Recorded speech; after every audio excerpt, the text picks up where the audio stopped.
The low-speed CTM-15BC string welding machine is an automatic production equipment specially designed for BC cell string welding, which is compatible with 166 to 303 BB20 cells. The string welding can produce 166 to 30 a half, a third, a quarter BC cell strings. The equipment adopts PLC, servo, machine vision and other advanced automation technologies to realize the automatic processing from the cell to the cell string material.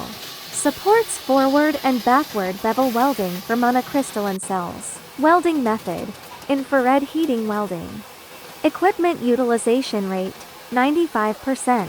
Fragment rate: 0.25% for a class solar cells. Maximum capacity: 1,200 to 1,600 PCs or H with paper removal mechanism. 1010 Solar, your photovoltaic automation partner.